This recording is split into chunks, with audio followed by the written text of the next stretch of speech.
where me and him started, him being a 15-year-old kid living at home, recording in his closet, me with a T2i and a kit lens.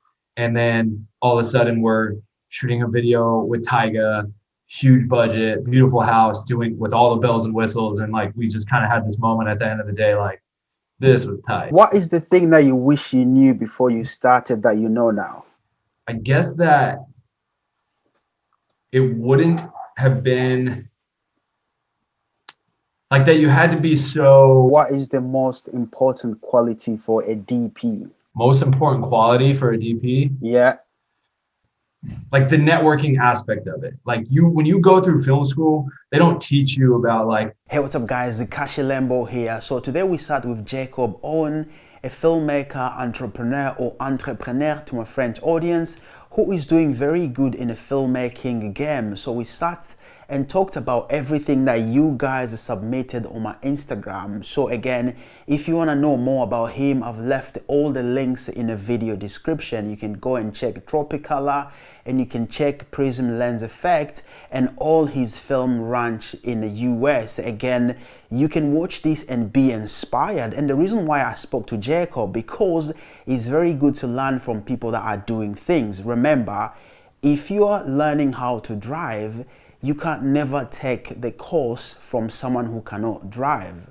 I hope I'm making sense. Also, we shot this last year in 2021 and I lost the footage. So I was very happy to come across the hard drive. So let's not waste the time and go and watch this video. I know you are one person who's always sharing things with people. So I appreciate you taking your time, brother.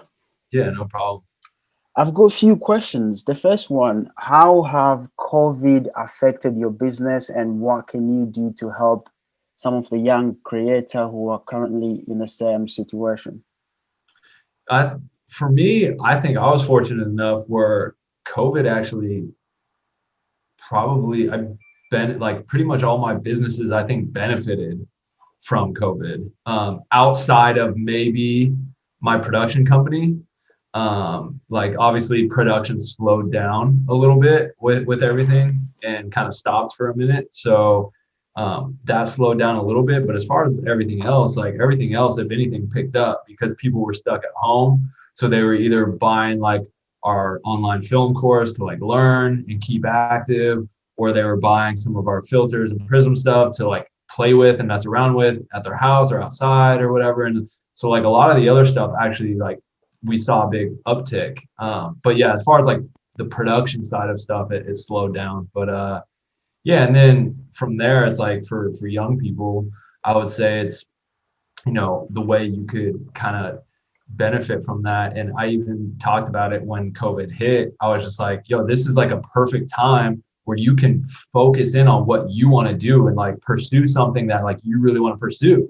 Like learn, look into it, like actively. Like a lot of people get so caught up in trying to do, work for other people, and they have their clients and they have to like, it's their work, but it's ultimately like the client who they're working for. Yeah. Like that, COVID's a perfect opportunity where that stuff's not happening. So what do you want to do? What do you want to work on? Like chase that. So, or at least learn about how to do that. So when you come out of this, like you kind of know where to go from there. So yeah, it was, pretty beneficial to I guess me and my businesses. But yeah, that's what I would, I guess, have to say. That's good to know. So obviously you're a filmmaker, you own properties, and in like few words, can you explain what you do in just like that coming from you? Because bro, like you're like I'm just like, this guy does everything. I always have a hard time when people like, if I'm meeting someone new or something and like, oh, what do you do? And I'm like, like a filmmaker, entrepreneur. Like that's like the easiest way of putting it. But because, I am a filmmaker first. That's where I started. And most of my businesses all revolve around filmmaking in a way.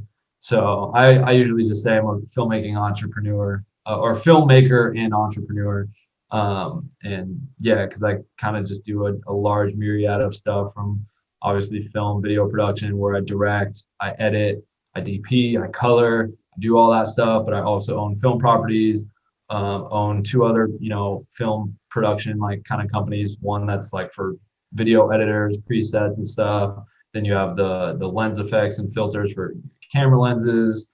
And that's, yeah, in a nutshell. And then obviously I do like other side little things like YouTube and like whatever, like other stuff like that. So yeah, just a large myriad of different things for sure.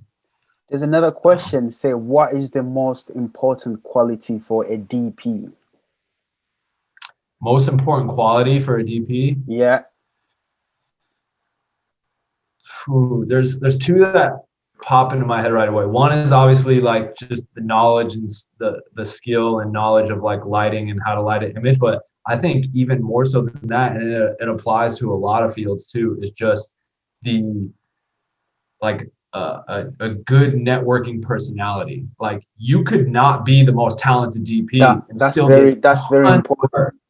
so like if you're a very outgoing person and you're able to like really talk with people and chop it up and communicate like well in that way, like where you're good at talking with people, that's like a super easy way to get work.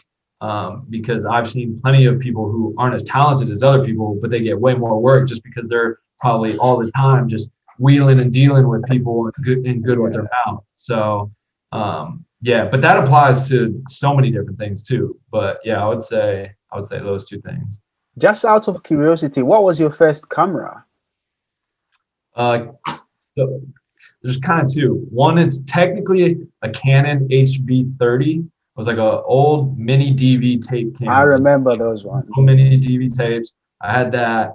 That was like my first kind of like camera. But my first like fully digital like camera that was where I kind of really started like making like music videos, if you will, was a Canon T2i. So those were like my first two cameras. I saw you shared a post of when you was a college kid, and you said, "I just spent my money to buy."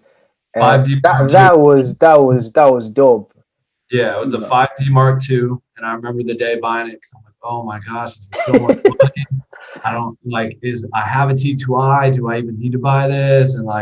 And yeah, I was just, I don't know, probably 19 in college, like just trying to make it, trying to get by. And so yeah. I remember when I was at film school, I got my loan and I finished in like 30 minutes because I had like an Amazon list of the things that I wanted to buy.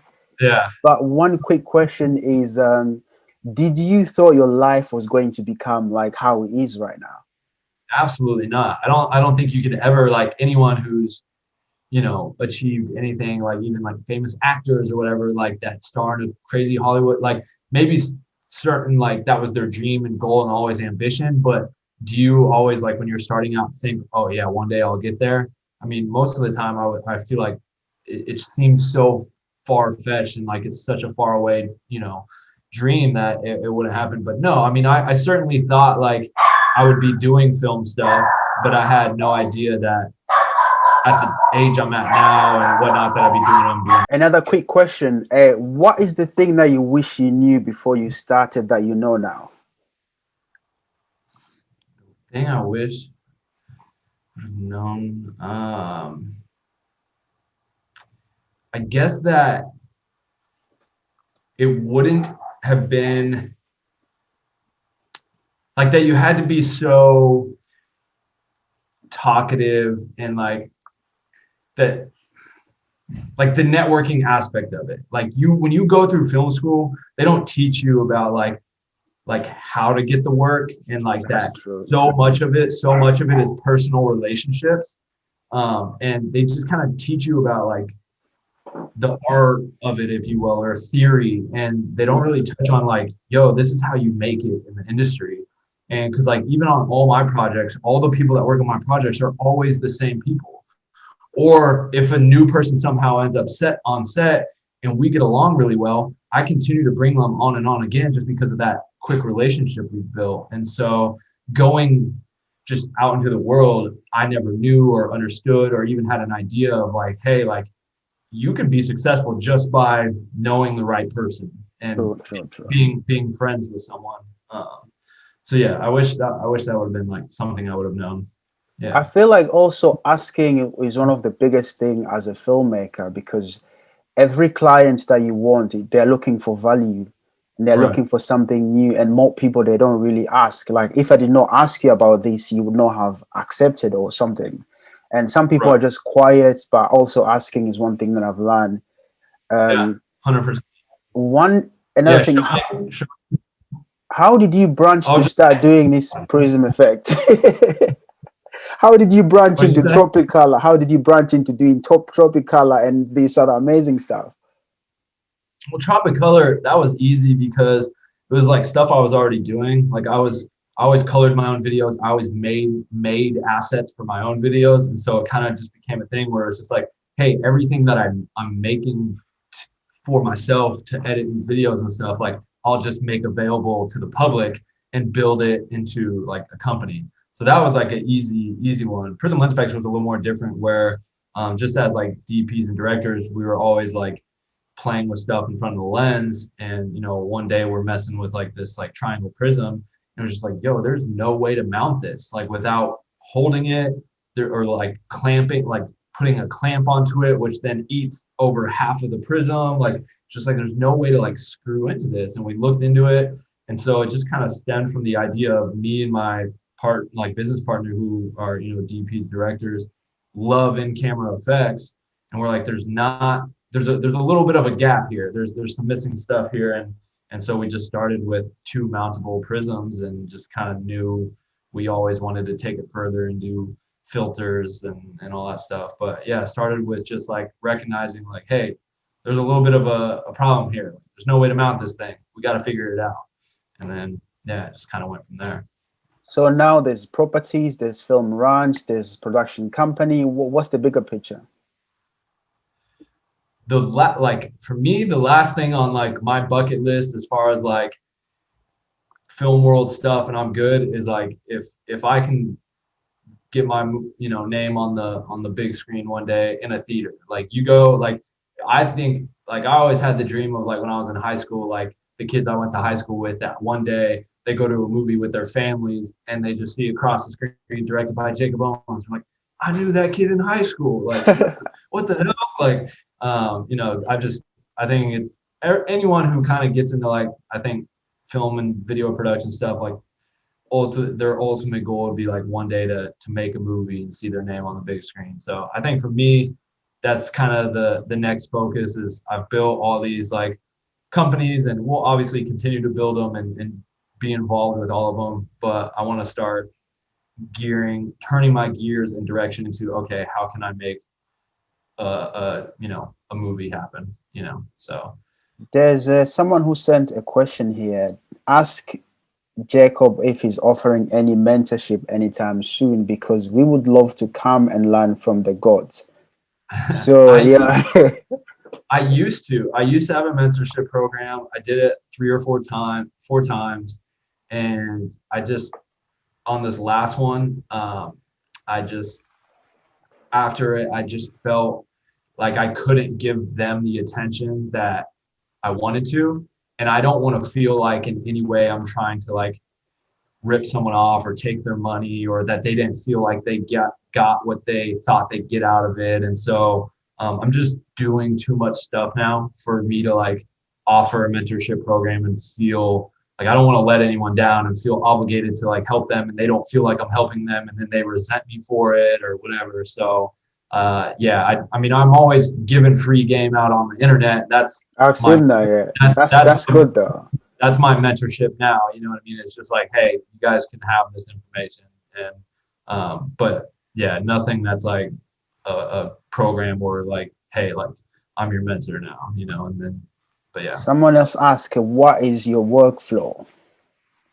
my daily workflow, or just Yeah, workflow for what? Just, they just just say what is his workflow. I think they are relating to editing, compete, like I don't like, as in post production. gotcha. Yeah. I mean, if it were to pertain to post-production, I mean, everyone's workflow is a little different. I'm a little messy. I don't like get super, like a lot of people like label every like folder and B-roll and interview this and that, and like I just kind of drag everything in and just start going. So my my editing workflow is like super messy, but like daily workflow is pretty much the same every single time. It's I wake up early, I have my coffee, I do a little devotional, I come in and answer emails and like stuff for like an hour, 2 hours, maybe a little editing, workout. Then I get back to just like work at the desk for the rest of the day if I don't have like a shoot or anything going on. And then yeah, usually wind down. I go to bed pretty early. Like I'm much more of an advocate for like waking up and getting work done earlier than like going into the wee hours of the night. But that's also probably because I'm just older now than when I was in college and whatnot. So Going to bed early, that's one thing that I'm trying to do, because I finish late and I'm like, oh no. yeah, But I'm trying to improve that one. yeah. So I like yeah. no, say what you wanted to say. I was just gonna say I like getting up early because I talked about it in one of the new videos. Like you get up and are able to focus, I think, a little bit better because you're up before all the noise of like the True, world true. starts. When you're up and no one's posting stuff yet, or like there's not a lot of or texting you, there's not a lot of distractions. So for me, getting up early allows me to get more done because it's so easy to get distracted today. And when you're up before everyone else, there's no one to distract you, whether it's online or physically in the place you live. So that's why I like it better that way. So Question number, I don't know what number. What is his advice for someone who wants to open their small production company? yeah, I would say invest a little money into it, save, start an LLC. An LLC is just it protects you a little bit better. And you're probably gonna need someone on your team that can like help you facilitate like just like early on, you're going to want to do it all yourself. But if you can find someone, like I wish I would have had someone when I started out that was like a business partner, if you will. Not that they have like equity in the company. Like I would still want it to be my company, but someone that is like a partner that you can contract and pay out to help you on project. Like if a project comes your way, you have, it's run through your production company, but you have that right-hand man that's with you on the team helping you out and you can pay them per project or whatever. But I try to do everything early on for me. And I think, as creatives, you want to be able to focus on the creatives and not as much the business side. So, yeah, I mean, it'd be start an LLC, try and find a business partner that you can trust, and help you like get it off the ground. It's always easier when you have someone else by your side trying to, help you out. So, yeah. Do you think a lot of people don't make it big because they kind of like trying to plan the shoots, produce, direct, DP, edit, and do all the things? There gets a certain point where you can't do everything. Like starting out, sure, you can do everything, but as soon as I got to LA, I found a DP. I met a DP that I liked, and every video from there on out, he was the DP. He shot the video, so I could. Is that Tom? Yeah, Tom. Yeah, so I could focus on the creative and the client and whatnot, and I wouldn't have to worry about is the shot in focus? How are we lighting it? Do we have the right lenses for today? Do we need to rent anything? Like I don't have to worry about all that. I can let him worry about it and focus on more the art side, creative side of it. And yeah, so yeah, I think that was even like right when I moved to LA that happened, and that helped tremendously. If I was trying to do it all by myself in LA, it would have been a lot harder. So a lot more stressful too. So another question: how do you land big clients? That just comes with time, man. Sometimes it's when luck meets preparation, like it just like, or timing meets preparation, or what is the phrase? When opportunity meets preparation. So, just being, prepared. And then when that right opportunity comes across your way, like for me, my first big client came when I was doing all these low budget videos, and I did this low budget video that I like directed, I shot it, I edited it, I colored it, for this guy who was like producing the video. And I did that video and it came out great. Well, like a year later, that guy who was in charge of that video was in charge of like this big budget video for this big name artist. And he was just like, hit me up and was just like, yo, I got this video. Like, it's on the relatively smaller side for a big budget video. Like, do you want to do it? We need someone who can kind of do it all. It's like, hell yeah. And so like that opportunity just came because of just putting in the work ethic beforehand, and it just kind of came and found me.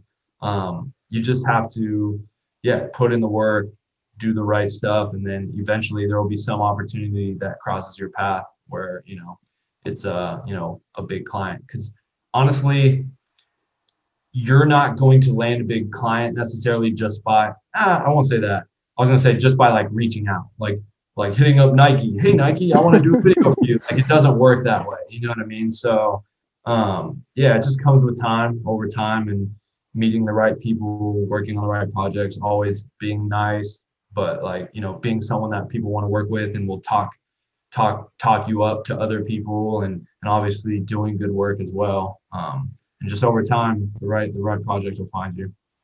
Is there any artist that you feel like you still yet have to work with, or someone that you feel like, if I work with this guy, I'll be like, yeah? There's two people. If Oh, Eminem and Childish Gambino, if those, like, the artist wise, those two artists, I love Gambino, love Eminem. Eminem, grew up on Eminem and just amazing, but Gambino, like, I just love his artistry and just how talented he is, and his music is some of my favorite music. So yeah, those two guys would be like bucket list artists to direct for, or shoot, or whatever. So even edit a video, like, you know. all So those things are going to happen, bro. yeah. Another question: from when he received a song from an artist, what is his process from research to screen? I literally just dropped a YouTube video. I think I think I saw that as well. I'm gonna put a link in the yeah, description just on put this the one. link. It's literally the answer to that question right there. So For people who are going to watch this, in the description, there's going to be links of Jacob's YouTube, Jacob's companies. Also, actually talk about your masterclass, because one yeah, thing that I've noticed about your masterclass, going to a film school, you give more value, because, you know, like film school, they teach you, it's kind of like selling you a dream, you know, right, but with your masterclass, there's actually like, this is the red, this is the lens, and you can right. apply those on production. So talk to me about your masterclass.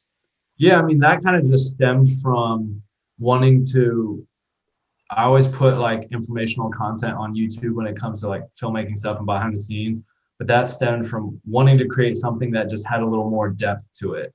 We're just too busy to like spend just hours and like just going in on these videos to like give it away for free on YouTube. We already give so much away for free on YouTube. So the idea with that was just like building basically like a super in-depth kind of like, you know, film school experience for online, one-time payment. You pay it, and we're always going to be adding to it. You know, every time we do a new project, we film content that we're doing relating to that project. We'll make a video about it, or put out a extended BTS and put it up on the course. So it's like an ever-growing platform of like our most in-depth stuff that we're trying to teach you.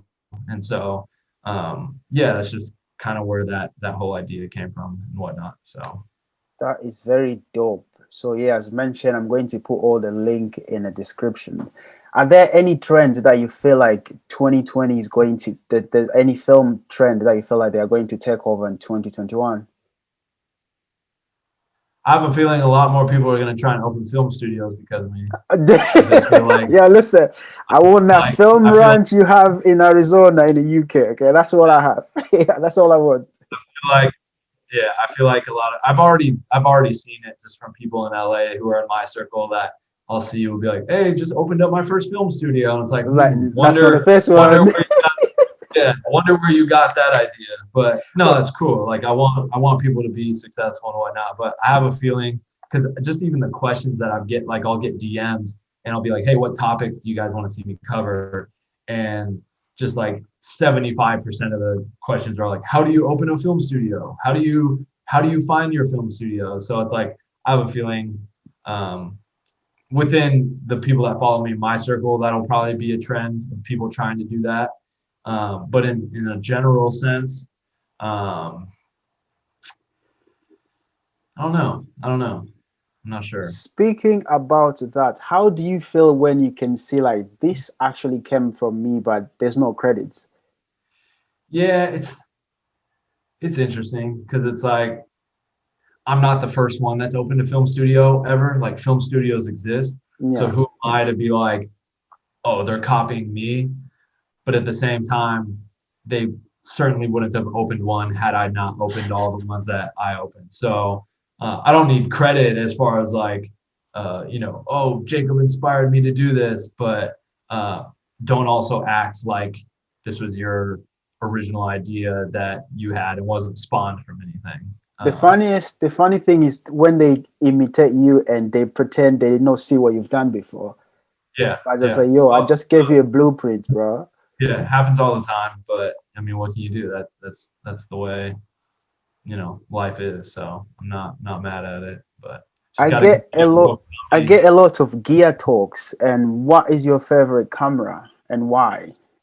I mean, I'm just gonna have to say red. That's it is what it is. That's my favorite. It's what I've been rocking with for the last, 7 years now. I just Okay. love the camera, the functionality of it, the post flow of it. It's like so easy and smooth, and um, yeah, I'm a red camera fanboy. So yeah. That is dope. That is dope. So, just again, out of curiosity, what's your favorite project in all the things that you've done? What's your three top favorite and why? Oh Do you man, even remember how many projects you've done? a lot. But one for sure is the Jesse McCartney video I did because it was the first big budget video. It was for an artist who, for my generation, was like Justin Bieber, and like E Hollywood was there, and did it like a big exclusive behind the scenes thing. And it was my first big budget video and working with like a crew and having like lights and steady cam operators and all this stuff. And it was just like that one always stands out as like number one. Uh, and then projects after that, there's been a lot of cool ones, but I think maybe like the ESPN 30 for 30 I worked on. I've seen As that far one. as far as like glamour wise, it wasn't like the most glamorous shoot because it's very like on the run, on the fly, like documentary style stuff. But to be like, hey, like, I grew up watching the UFC too, and those two fighters that we filmed. So like to like be filming them like felt kind of surreal. Like, damn, I grew up loving you like as a UFC fighter. So that was cool. And it's just ESPN. So that was like a fun, different one. And then shoot music video wise, probably just like the Money Now video I did with Kyle and Tyga. Just knowing, That is fire. yeah, just knowing where me and him started, him being a 15-year-old kid living at home, recording in his closet, me with a T2i and a kit lens. And then all of a sudden we're shooting a video with Tyga, huge budget, beautiful house, doing with all the bells and whistles. And like, we just kind of had this moment at the end of the day, like, this was tight. Like, just know, like, dude, like, knowing the journey and like, bro, look at us now kind of thing. So I think those kind of three stand out just from, yeah, for those reasons. What is the moment that you realize like, yo, I'm Jacob now. I'm the best. Like, have you ever got to that moment? Like, I don't have those moments. I don't have those moments. you know, I one day I was opening Resolve. I can't remember what it was. Resolve 16, and I saw you. I'm like, this guy is everywhere. Yeah, my face because of Unsplash. People download my photos all the time and use them for all types of stuff. I get sent DMs every day of like, hey, your picture's being used for this, and I was like, no, I didn't, but it's okay. Like, How do you I feel about that? I don't care. I mean, it doesn't bother me because I've seen a lot of opportunity come from that platform for me. So I figure the more that my face gets out there, like, cool, I might not be getting paid for that, whatever they're using my face for that promotional thing, but people are recognizing me and being, oh damn, like that's Jacob, like, or like it's just a good free marketing thing that I don't have to pay for, like to be attached to those brands. And who knows, they may hit me up and be like, hey, like, because for whatever reason that advertisement worked really well for them and they might hit me up and want to do something with me on their next thing that they do, because, you know, so you just never know what opportunities might come of something. And so I always keep an open mind to like all of that stuff, and not be like, hey, that's me, you can't use me. Like I don't care about that. So That's a yeah. good way to look at things, bro. Yeah, always looking at the bigger picture, man. Yeah, I appreciate your time, bro. Yeah. If the people request more videos, I will try and have you again. It like I Yeah. can do anytime, bro. Sounds good, brother. Or have a good day.